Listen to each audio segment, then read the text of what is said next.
Hello friends, मी Vishakha. Global online मराठीमध्ये आपल्या सर्वांचं स्वागत आहे. आजच्या सेशनमध्ये आपल्याला HGBA युनिव्हर्सिटी आणि शिवाजी युनिव्हर्सिटी कोल्हापूर दोन्ही युनिव्हर्सिटीच्या PhD एंट्रन्स टेस्टसाठी रिसर्च मेथोडॉजीचा स्टडी करायचा आहे आणि टॉपिक आहे रिसर्च प्रोसेस. रिसर्च प्रोसेस हा टॉपिक खूप मोठा आहे. सो आजचं हे आपल्या रिसर्च प्रोसेसचं चौथं लेक्चर आहे. ऑलरेडी 3 लेक्चर्स झालेले आहेत रिसर्च प्रोसेसवरती आणि एक नेक्स्ट लेक्चर म्हणजे टोटल 5 लेक्चर्स रिसर्च मेथोडॉजीवरचे होतील. सो आजचं हे सेशन सुरू करूया. सेशन स्टार्ट करण्यापूर्वी एक इम्पॉर्टंट सूचना किंवा संधी आहे त्या स्टुडंटसाठी जे स्टुडंट्स यावर्षीची पेट एक्झाम टार्गेट करत आहे येणारी युनिव्हर्सिटीची, ज्याच्यामध्ये आपल्याला माहिती आहे सेक्शन ए पेट एक्झाममध्ये कंपल्सरी सेक्शन ए जो असतो त्याच्यामध्ये रिसर्च मेथोडॉजी हा कंपल्सरी सब्जेक्ट आहे आणि त्यावरती आम्ही एक फुल कोर्स घेऊन आलो स्पेशल ऑन रिसर्च मेथोडॉजी, जो 50% पेट एक्झाममध्ये वेटेज असतं. सो या फुल कोर्समध्ये आम्ही तुम्हाला देणार आहोत संपूर्ण अभ्यासक्रमावर मॉक टेस्ट, संपूर्ण अभ्यासक्रमावरील notes, video lectures plus live lectures, 1500 plus MCQ PDF and सगळं संपूर्ण स्टडी मटेरियल जे आहे ते इंग्लिश आणि मराठी दोन्ही लँग्वेजमध्ये तुम्हाला मिळणार आहे. असा हा फुल कोर्स ज्याची फीस आहे 599 रुपये. इकडे दिलेल्या व्हॉट्सअप नंबरवरती तुम्ही मेसेज करू शकता आणि रजिस्ट्रेशन करून लगेचच अभ्यासाला स्टार्ट करू शकता. असा हा स्पेशल रिसर्च मेथोडॉजी फुल कोर्स जो आहे तो तुम्हाला गॅरंटेड सिलेक्शन मिळवून देऊ शकतो, कारण सेक्शन ए पूर्णपणे डिपेंड असतो रिसर्च मेथोडॉजीवरती. सो हा कोर्स पूर्णपणे डिझाईन केलेला आहे त्यासाठीच. ओके आजच्या सेशनमध्ये आपल्याला बघायचं आहे संशोधन प्रक्रियेमध्ये डेव्हलपिंग डेटा कलेक्शन इन्स्ट्रुमेंट, म्हणजे डेटा कलेक्शनचे इन्स्ट्रुमेंट कुठले कुठले आहेत, डेटा कलेक्शन कसं केलं जातं, मेथड्स कुठले आहेत डेटा कलेक्शनचे आणि सॅम्पल सिलेक्ट केलं जातं ते कसं केलं जातं. ओके, स्टार्ट करूया सेशनला. सिलेक्टिंग सॅम्पल कसं निवडलं जातं. When you conduct research about a group of people, it's rarely possible to collect data from every person in that group. Okay, instead you select a sample. आता sample म्हणजे काय सांगितलेलं आहे, भरपूर लोकांचा असा ग्रुप आहे. ठीक आहे, 500 लोक असू दे फॉर एक्झाम्पल, आपण घेतो की 500 लोक असू दे, 100 लोक असू दे, प्रत्येक व्यक्तीकडे जाऊन तुम्ही डेटा गोळा करू शकत नाही आणि रादर ते कसं खूप कॉस्टली, टाइम कन्झ्युमिंग किंवा भरपूर त्याचे काय म्हणू शकतो आपण त्याचे तोटे आहेत किंवा त्याला खूप वेळ लागू शकतो. ठीक आहे, जर आपला ॲक्युरेसी आहे ती तिथे कमी येऊ शकते. मग या व्यतिरिक्त किंवा याच्यावरती सोल्युशन म्हणून आपण काय करू शकतो, त्यातले आपल्याला सॅम्पल्स निवडता येतील. ओके, तर त्याला आपण काय म्हणतो, samples. The sample is a group of individuals who will actually participate in the research. आणि सॅम्पल म्हणजे काय आहे, अकॉर्डिंग टू दिस सॅम्पल म्हणजे एक ग्रुप आहे ज्याच्यामध्ये प्रत्येक व्यक्तिगत व्यक्ती ही पार्टिसिपेट करते, कशामध्ये, आपल्या रिसर्च मध्ये सहभाग नोंदवते. ठीक आहे, to draw valid conclusion from your result. ठीक आहे, तुमच्या रिझल्ट मधून जो तुम्ही रिसर्च केलेला आहे त्याच्यामध्ये काय रिझल्ट आलाय त्याच्यामधून एक व्हॅलिड रिझन कन्क्लुजन येण्यासाठी हा सॅम्पल काढलेला असतं. You have to carefully decide how will you select a sample that is representative of the group as a whole. ठीक आहे, आणि त्यातूनच तुम्हाला एक महत्त्वपूर्ण आणि काळजीपूर्वक काम करावं लागतं की कुठला सॅम्पल तुम्हाला निवडायचा आहे जो ग्रुपचं प्रतिनिधित्व करेल. ठीक आहे, एका पर्टिक्युलर ग्रुपला सपोर्ट करेल किंवा ग्रुपचं प्रतिनिधित्व करेल. ठीक आहे, आता सॅम्पल काय आहे हे समजलं. सॅम्पलिंगचे 2 प्रकार आहेत. कुठले कुठले, एक आहे संभाव्यता सॅम्पलिंग ज्याला प्रोबॅबिलिटी सॅम्पलिंग असं म्हणतो, दुसरा आहे गैरसंभाव्यता किंवा असंभाव्यता नमुना किंवा सॅम्पलिंग ज्याला आपण नॉन प्रोबॅबिलिटी सॅम्पलिंग म्हणतो. ठीक आहे, या महत्त्वाच्या पार्टवरती नेहमी क्वेश्चन्स विचारले जातात. Types of sampling. ठीक आहे, probability sampling involves a random selection allowing you to make strong statistical inference about the whole group. ठीक आहे, प्रोबॅबिलिटी सॅम्पलिंग मध्ये काय आहे, जे सॅम्पल्स तुम्ही निवडता ते रॅन्डमली निवडले जातात. रॅन्डमली म्हणजे माहिती आहे तुम्हाला की पर्टिक्युलर नंबर फॉलो न करता किंवा पर्टिक्युलर ऑर्डर सिक्वेन्स फॉलो न करता कुठलाही व्यक्ती किंवा कुठलाही सॅम्पल, कुठलाही एक वस्तू जी आहे तुम्ही ॲज अ सॅम्पल म्हणून निवडता, तो त्याला आपण काय म्हणतो, रॅन्डम. ठीक आहे, मराठीमध्ये यादृच्छिक असं म्हणतात. दुसरा प्रकार आहे गैरसंभाव्यता किंवा असंभाव्यता नमुना. Non probability sampling involves non random selection. Okay, non random, non probability हे दोन्ही सेम वर्ड्स आहेत, दोघं एकमेकांना वापरू शकतात. ठीक आहे, दोघं एकमेकांच्या ठिकाणी वापरू शकतात. Non probability is non random. Okay, and probability is a random sampling. now based on the convenience and data or the other criteria allowing you to easily collect data. So non probability मध्ये आणखीन एक वैशिष्ट्य काय आहे तर तुम्ही simply data collect करू शकता, इझिली डेटा कलेक्ट करू शकता. ओके, हे दोन प्रकार समजले सॅम्पलिंगचे. हे दोन क्लिअर टाईप तुम्हाला लक्षात असणं किंवा समजणं खूप महत्वाचं आहे. याच्यावरती नेहमी क्वेश्चन्स विचारले जातात. ओके ओके, आता इथे प्रोबॅबिलिटी सॅम्पलिंगचे कुठले कुठले टाइप्स आहेत बघा. फर्स्ट आहे सिंपल रॅन्डम सॅम्पलिंग. ओके, दुसरा आहे सिस्टमॅटिक रॅन्डम सॅम्पलिंग, थर्ड आहे स्ट्रॅटिफाईड सॅम्पल अँड फोर्थ आहे क्लस्टर सॅम्पल. प्रोबॅबिलिटीचे किती टाइप्स आहेत? 4 टाइप्स आहेत. ओके, फर्स्ट आहे सिंपल. सिंपल रॅन्डम म्हणजे रॅन्डमली कुठलेही उचलणे. ठीक आहे, हे पीपल्स आहेत, दिसत आहेत ते. ठीक आहे, आणि यातला तुम्ही हा निवडला, त्याच्यानंतर हा निवडला, मग हा निवडला. कुठल्याही बेसवरती नाही, फक्त म्हणजे कुठलाही ऑर्डर फॉलो न करता या ग्रुप मधले तुम्ही कुठलेही लोक ऍज अ सॅम्पल म्हणून निवडले, याला आपण काय म्हणतो? Simple random sample.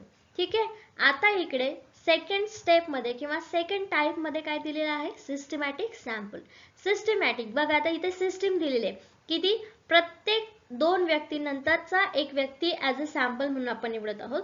बघा, फर्स्ट हा घेतला, 2 व्यक्ती सोडले, हा व्यक्ती घेतला, मधले 2 व्यक्ती सोडले, परत हा घेतला, त्याच्यानंतर परत 2 सोडले, मग हा, परत 2, हा. काय आहे? सिस्टमॅटिक पणा त्याच्यामध्ये आहे. ठीक आहे, सिस्टमॅटिक सिक्वेन्स त्याच्यामध्ये फॉलो होते, म्हणून आपण काय म्हणतो? Systematic sample. ओके, प्रोबॅबिलिटीचे 2 टाइप समजले. पुढचा आहे स्ट्रॅटिफाईड सॅम्पल. स्ट्रॅटिफाईड म्हणजे काय? वेगवेगळे ग्रुप्स आहेत आणि त्या पर्टिक्युलर ग्रुप मधले तुम्हाला प्रत्येक स्ट्रॅटा म्हणजे काय? स्टेप किंवा स्टेजेस. ठीक आहे, त्या प्रत्येक एका स्तरातून तुम्हाला एक सॅम्पल किंवा एक व्यक्ती ऍज अ सॅम्पल म्हणून निवडत असतो. बघा, हा एक स्तर आहे, दुसरा एक स्तर आहे, तिसरा, चौथा.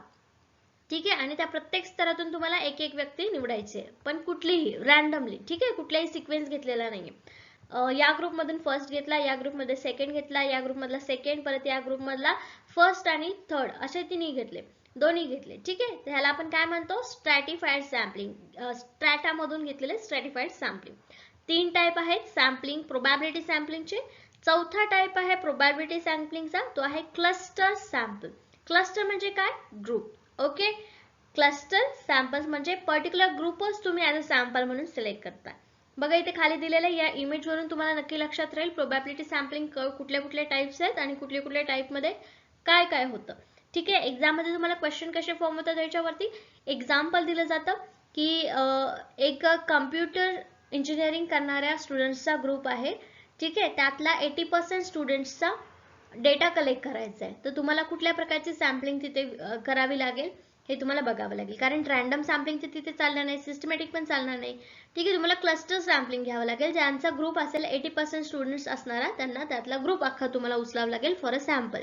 ओके, सो क्लस्टर सॅम्पलिंग म्हणजे समजला प्रत्येक पर्टिक्युलर ग्रुप, डायरेक्ट ग्रुप तुम्ही सिलेक्ट केले.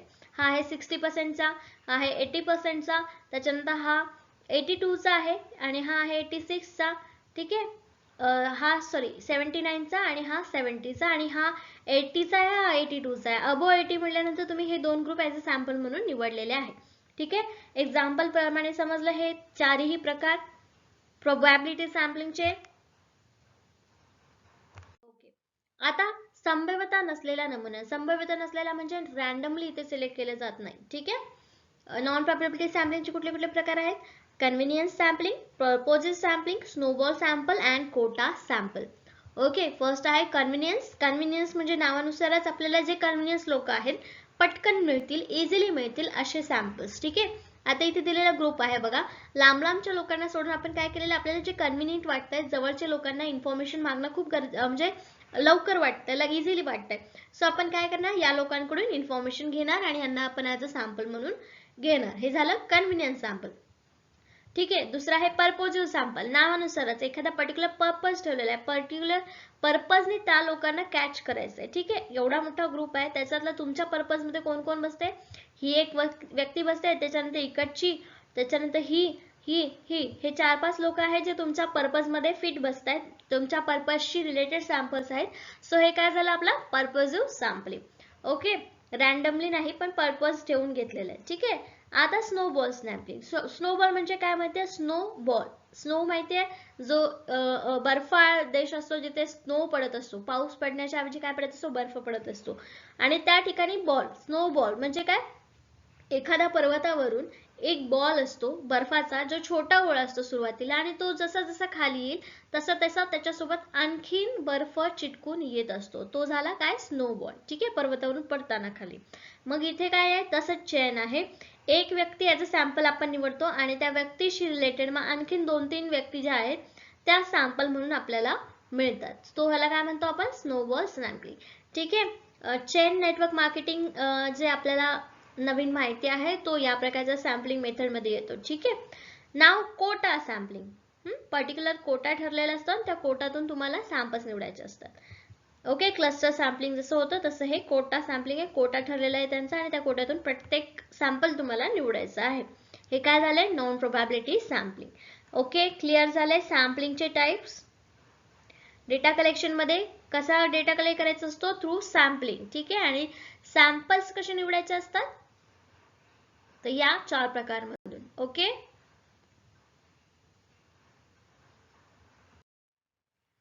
आता डेव्हलपिंग डेटा कलेक्शन इन्स्ट्रुमेंट. आता तुम्हाला डेटा कलेक्ट करायचा, सॅम्पल्स कसे कलेक्ट करायचे ते कळलं. त्या सॅम्पल्स मधून डेटा कसा कलेक्ट करायचा हे पण बघायचंय. Okay, data collection is an important step in research process. Research process मधली ही खूप इम्पॉर्टंट स्टेप आहे, रिसर्च प्रोसेस मधली data collection. The instrument you choose to collect the data will depend on the type of data you plan to collecting and how to plan to collecting. Okay, data collection method कशावरती अवलंबून आहे, कुठले instrument तुम्ही वापरणार आहे कशावर अवलंबून आहे, कशा प्रकारचा डेटा तुम्हाला गोळा करायचा आहे. ठीक आहे, डेटा मधले 2 टाइप्स इथे आपल्याला दिसतात बघा. एक आहे क्वालिटेटिव्ह आणि दुसरा आहे क्वांटिटेटिव्ह. क्वालिटेटिव्ह क्वांटिटेटिव्ह काय आहे ते पुढे बघूया आपण, पण त्यासाठी बघा आता हे 2 प्रकारचे टाइप्स तुम्हाला आहेत आणि या टाइप मध्ये कुठला नेमका कुठल्या प्रकारचा डेटा तुम्हाला गोळा करायचा त्याच्यावरती काय असतं डिपेंड, इन्स्ट्रुमेंट. ओके, पुढे समजेल. ओके, आता आणखीन एक इम्पॉर्टंट गोष्ट अशी आहे डेटाशी रिलेटेड, ती म्हणजे सोर्सेस ऑफ डेटा. ठीक आहे, जो डेटा तुम्ही गोळा करत आहात तो सोर्स कुठला आहे. 2 सोर्स मध्ये त्याला डिवाइड केलं जातं. एक आहे sources of primary data and sources of secondary data. Primary data आणि सेकंडरी डेटा हे 2 टाइप्स असतात, माहिती आहे तुम्हाला. ठीक आहे, तर त्याचे नेमके सोर्स काय. आता प्रायमरी सोर्सेस कुठले कुठले आहेत, प्रायमरी डेटाचे सोर्सेस कुठले कुठले आहेत. फर्स्ट आहे सर्वे, ऑब्झर्वेशन अँड एक्सपेरिमेंटल. ठीक आहे, सर्वे मध्ये पर्सन, टेलिफोन, मेल हे आपण बघितलं होतं. ठीक आहे, पर्सन म्हणजे फेस टू फेस, टेलिफोन म्हणजे ऑनलाईन किंवा मेल मध्ये ऑनलाईन ईमेल येतं, टेलिफोन म्हणजे फोन. ठीक आहे, ऑब्झर्वेशन मध्ये पर्सनल ऑब्झर्वेशन किंवा मेकॅनिकल ऑब्झर्वेशन, आणि एक्सपेरिमेंटल म्हणजे लॅबोरेटरी एक्सपेरिमेंटल और फील्ड एक्सपेरिमेंटल. तर हे प्रायमरी सोर्सेस आहेत, कशाचे, प्रायमरी डेटा कलेक्ट करण्यासाठीचे. ओके, दुसऱ्या साईडला दिलेले आहेत sources of secondary data. Secondary data आपल्याला कुठून कुठून भेटतो, एक तर आहे library, government, trade and professional business, private business firm, advertising media, university research organisation. Okay, हे 2 सोर्सेस जे आहेत डेटाचे ते क्लिअर झाले या. ओके, आता बघा, जे आपण मगाशी बघितलं होतं क्वालिटेटिव्ह डेटा आणि क्वांटिटेटिव्ह डेटा, हे 2 प्रकार आहेत डेटाचे. त्याच्यामधला क्वालिटेटिव्ह डेटा म्हणजे काय, गुणात्मक डेटा विशिष्ट वर्तणुकीमागे का, कसे किंवा काय घडले हे समजून घेण्यात मदत करू शकतो. गुणात्मक डेटामध्ये काय काय मिळेल तुम्हाला, एखादी घटना किंवा एखादा इव्हेंट जो आहे तो कसा घडला, का घडला किंवा काय घडलं नेमकं हे जेव्हा सांगतो किंवा हे जेव्हा रिसर्च करतो तेव्हा तो कसा डेटा असतो, क्वालिटेटिव्ह डेटा. आणि क्वांटिटेटिव्ह डेटामध्ये काय येतं, क्वांटी नावामध्येच आहे, क्वांटिटी रिलेटेड टू नंबर्स. ठीक आहे, संख्यांचं मोजमाप आणि संख्या व्यक्त केली जाते या डेटामध्ये. ओके, क्वालिटेटिव्ह डेटाचे एक्झाम्पल काय आहे, माझ्या जिवलग मित्राचे कुरळे तपकिरी केस आहेत. ठीक आहे, जिवलग मित्राच्या केसांबद्दलचं वर्णन आहे. त्याच्यानंतर दुसरे एक्झाम्पल आहे, त्यांना हिरवे डोळे आहेत, डोळ्यांचं वर्णन आहे. ओके, तिसरा आहे, माझा जिवलग मित्र लाल रंगाची कार चालवतो. ठीक आहे, एखादा कारची डिस्क्रिप्शन केलेलं आहे. म्हणजे फक्त क्वालिटेटिव्ह डेटा कशासाठी, डिस्क्रिप्शन करण्यासाठी, एखाद्या इव्हेंटचं, एखाद्या गोष्टीचं, ठीक आहे, एखाद्या स्टोरीचं काहीतरी डिस्क्रिप्शन करण्यासाठी क्वालिटेटिव्ह डेटा आहे. क्वांटिटेटिव्ह मध्ये काय येणार, त्यांचे वजन 63 किलोग्राम आहे. म्हणजे काय, इथे नंबर आलेले आहेत, 63 किलो एखाद्या व्यक्तीचं वजन आहे. ठीक आहे. माझा जिवलग मित्राला एक मोठा भाऊ आणि 2 लहान भावंडे आहेत. इथे पण नंबर्स आलेत. टोटल भावंड किती आहेत, कोणाला किती भावंड आहेत याबद्दल काय आलेलं आहे, नंबर्स आलेले आहेत. त्यानंतर तिसरं एक्झाम्पल आहे बघा, त्यांच्याकडे 2 मांजरी आहेत. नंबर आला. ठीक आहे. बघा इथे 63 आला, इथे 1, त्याच्यानंतर इकडे 2. ठीक आहे. क्वांटिटेटिव्ह डेटा मध्ये अशी इन्फॉर्मेशन नसते आणि क्वालिटेटिव्ह मध्ये अशी असते. Hope you clear. आता पद्धती कुठल्या कुठल्या आहे, डेटा कलेक्शन तर माहिती आहे, पण आता या कुठल्या कुठल्या पद्धतीने डेटा कलेक्शन केलं जातं. पहिला आहे निरीक्षण पद्धत, observation method. This is used in behavioral science. It is about collecting primary data by investigators on direct observation of relevant people, actions and situations without asking from the respondent. आता निरीक्षण पद्धती किंवा ऑब्झर्वेशन मेथड मध्ये काय गोष्ट आहे की तिथे तुम्हाला जो रिस्पॉन्डंट आहे, उत्तर देणार आहे, त्याच्याकडून आन्सर घेण्याची गरज नाहीये. तिथे फक्त तुम्हाला काम करायचं असतं, त्या व्यक्तीच्या बिहेवियरचा अभ्यास करायचा असतो, निरीक्षण करायचं असतो. ठीक आहे. निरीक्षणाचे प्रकार कुठले कुठले आहेत, एक आहे संरचित ज्याला स्ट्रक्चर्ड म्हणतो, असंरचित म्हणजे अनस्ट्रक्चर, सहभागी, गैरसहभागी, प्रच्छन्न, डिस्ग्विश्ड. ठीक आहे. संरचित म्हणजे काय, तुम्ही एक ऑब्झर्वेशन करायचं आहे, त्याचा प्लॅन करता. ठीक आहे. सोलार एनर्जी, सोलारचं म्हणजे आकाशगंगा किंवा सूर्यग्रहण किंवा याच्याबद्दल जर तुम्हाला अभ्यास करायचा असेल, याचं जर संशोधन करायचं असेल तर तुम्ही प्लॅन करता. ठीक आहे. कोणत्या दिवशी कुठला ग्रह कुठल्या दिशेला असेल आणि नेमकं कुठल्या वेळेला तुम्हाला निरीक्षण करायचं, ऑब्झर्वेशन करायचं आहे, हे काय आहे, स्ट्रक्चर्ड आहे किंवा संरचित आहे. ठीक आहे. त्याच्या अपोजिट असंरचित आहे, म्हणजे एखादी घटना तुम्ही सोशल लाईफ बद्दल जर रिसर्च करत असाल, सोशल सायन्स मध्ये, तर काय होतं, एखादी घटना तुम्ही तुमच्या डोळ्याने बघता की तिथं लोकांचा बिहेवियर कसा आहे. ठीक आहे. एखाद्या एरियामध्ये तिथल्या लोकांचं शिक्षणाविषयीचं मत काय आहे, हे काय आहे, तुमचं ऑब्झर्वेशन तिथे होत आहे नकळतपणे, असंरचितपणे. त्याला आपण काय म्हणतो, अनस्ट्रक्चर. ठीक आहे. सहभागी म्हणजे त्या पर्टिक्युलर इव्हेंट मध्ये तुम्ही स्वतः प्रेझेंट राहून ऑब्झर्वेशन करता. ठीक आहे. त्याला पार्टिसिपंट म्हणतात, सहभागी निरीक्षण. त्याच्या अपोजिट गैरसहभागी, त्याच्यात तुम्ही भाग न घेता देखील त्याचं ऑब्झर्वेशन करतात. प्रच्छन्न म्हणजे छुपी पद्धतीने तुम्ही तिथे ऑब्झर्वेशन करता. ठीक आहे. आता दुसरी पद्धत आहे सर्वेक्षण, सर्वे मेथड. ठीक आहे. सर्वे are physical or digital questionnaire that gather both qualitative and quantitative data from subjects. One situation in which you might conduct a survey is gathering attendee feedback after an event. Survey first होता observation, दुसरा आहे सर्वे मेथडने तुम्ही data collection करू शकता. याच्यामध्ये तुम्ही qualitative किंवा quantitative दोन्ही प्रकारचा डेटा कलेक्ट करू शकता. ठीक आहे. का तर याच्यामध्ये तुम्ही डिजिटली क्वेश्चनर पाठवू शकता किंवा फिजिकली सुद्धा क्वेश्चनर पाठवू शकता. समोरासमोर देखील तुम्ही तिथे इंटरव्ह्यू घेऊ शकता, म्हणजे तिथे तुम्ही काय करत आहात, सर्वे करत आहात. ठीक आहे. एखादी इव्हेंट झाल्यानंतर लगेच इमिजिएट तुम्हाला फीडबॅक मागितला जातो. ठीक आहे. त्याच्याच अपोजिट कधी कधी तुम्हाला मोबाईलवरती एक लिंक येते की याचा फीडबॅक भरा. ठीक आहे. म्हणजे दोन्ही पद्धतीने इथे तुम्हाला इन्फॉर्मेशन मिळते. ठीक आहे. त्याच्यामध्ये तुम्हाला क्वालिटेटिव्ह म्हणजे तुम्हाला हा इव्हेंट कसा वाटला, ही क्वालिटेटिव्ह इन्फॉर्मेशन तुम्हाला याच्यामध्ये मिळते. तर हा इव्हेंट तुम्हाला किती वेळा पाहिजे याच्याबद्दल जर फीडबॅक तुम्हाला द्यायचा असेल तर तो कसला झाला, क्वांटिटेटिव्ह डेटा झाला.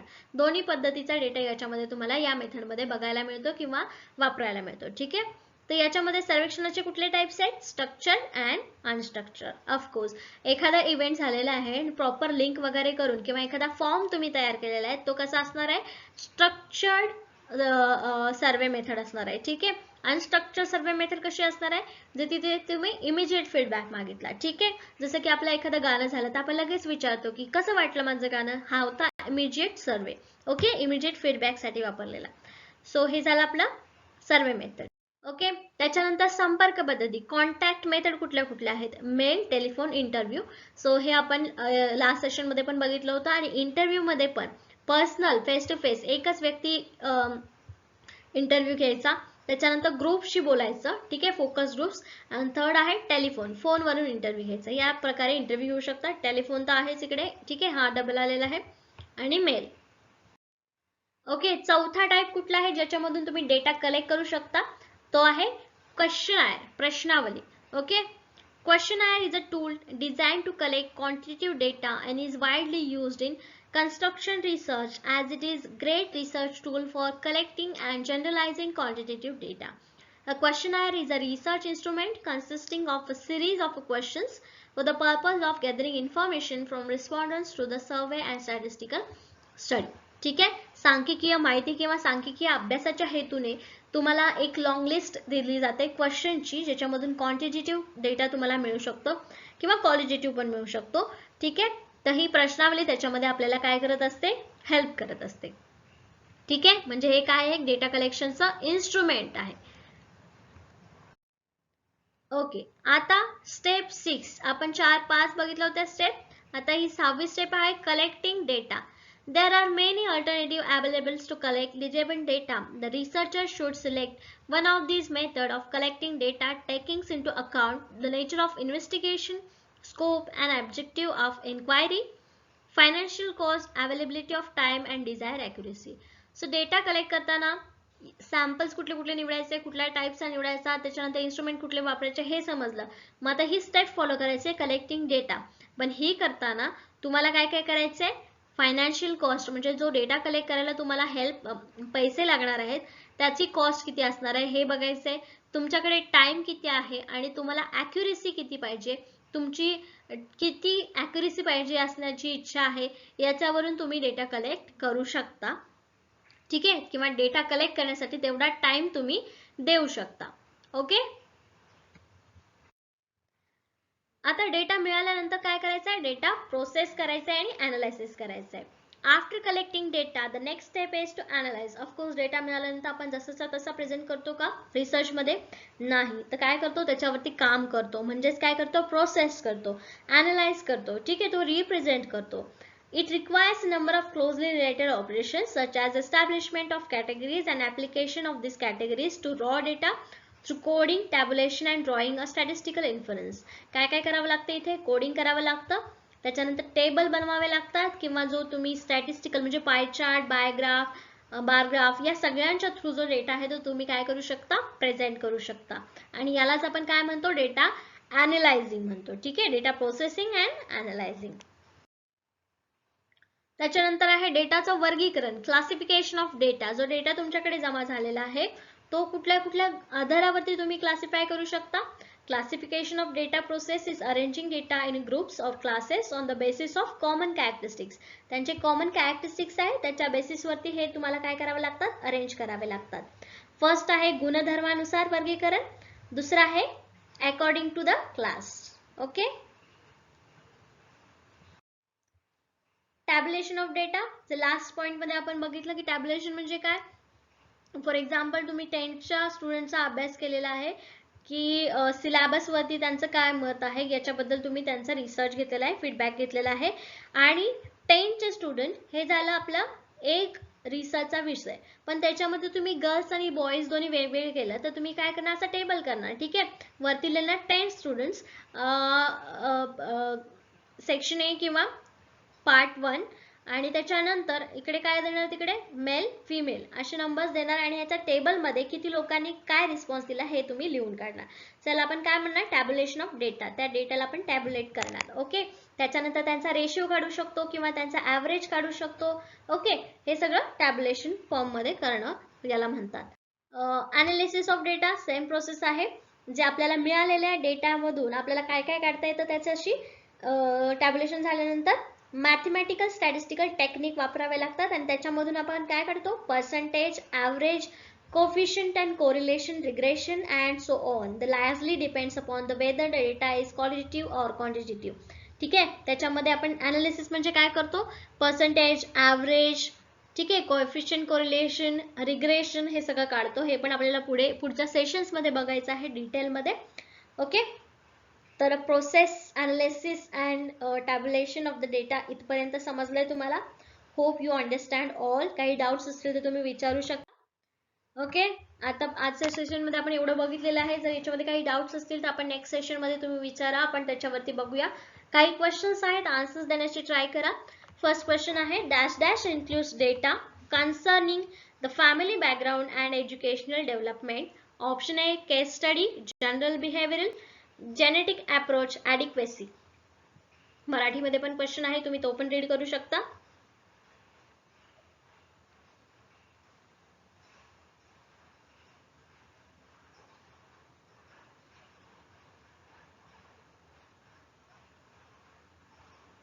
काय आन्सर असू शकतं गेस करा, कमेंट बॉक्स मध्ये किंवा चॅट बॉक्स मध्ये टाका तुम्ही.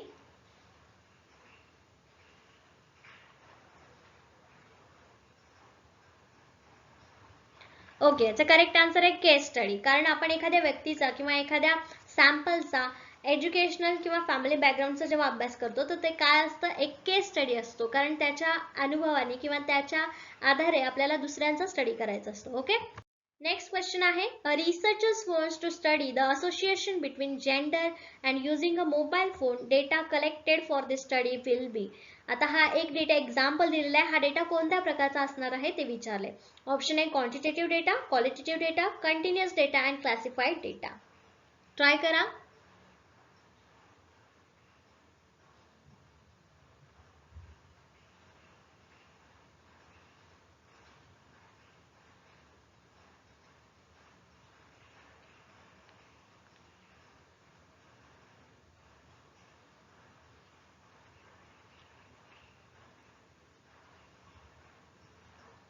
ओके, याचा करेक्ट आन्सर आहे ऑप्शन बी क्वालिटेटिव्ह डेटा. कारण त्यांनी फक्त विचारलंय की जेंडर म्हणजे मोबाईल फोन जे कोण कोण यूज करते किंवा कसं कसं यूज करते याच्याबद्दल इन्फॉर्मेशन मागितलेली आहे, म्हणून हा क्वालिटेटिव्ह डेटा आहे. जर रेशिओ विचारला असता तर तो कसं झाला असता, क्वांटिटेटिव्ह झाला असता. ओके, नेक्स्ट क्वेश्चन आहे, which of the following is a type of a self reporting technique. Self reporting technique याच्यामध्ये कशामध्ये वापरली जाते. Option A field analysis, question B question आहे ऑप्शन बी क्वेश्चन आहे case study, focus group.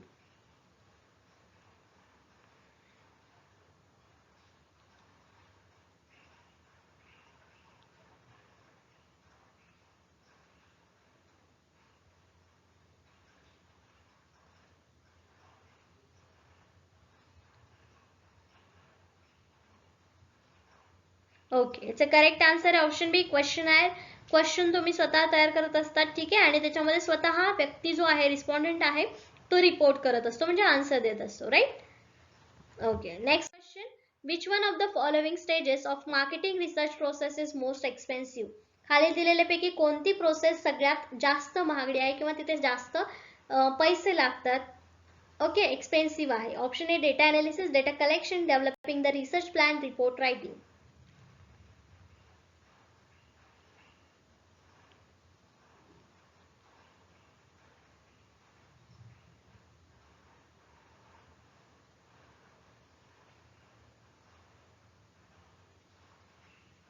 Correct answer आहे option बी collection, data collection. Analysis करायला, एकदा data collect झाल्यानंतर अनालिसिस करायला वेळ लागतो का किंवा पैसे खर्च होतात का, नाही, ठीक आहे.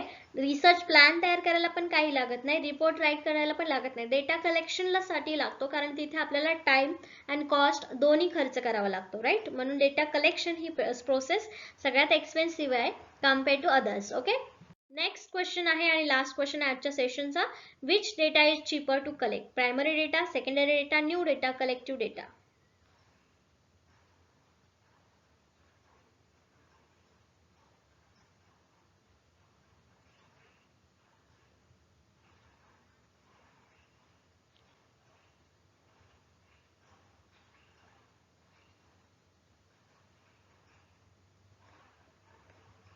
Okay, secondary data. आपल्याला माहिती आहे प्रायमरी डेटामध्ये ऑब्झर्वेशन, एक्सपेरिमेंट हे पॉईंट्स येतात आणि हे कलेक्ट करायला आपल्याला टाइम लागतो, ठीक आहे, पैसे कॉस्ट सगळं खर्च होतं.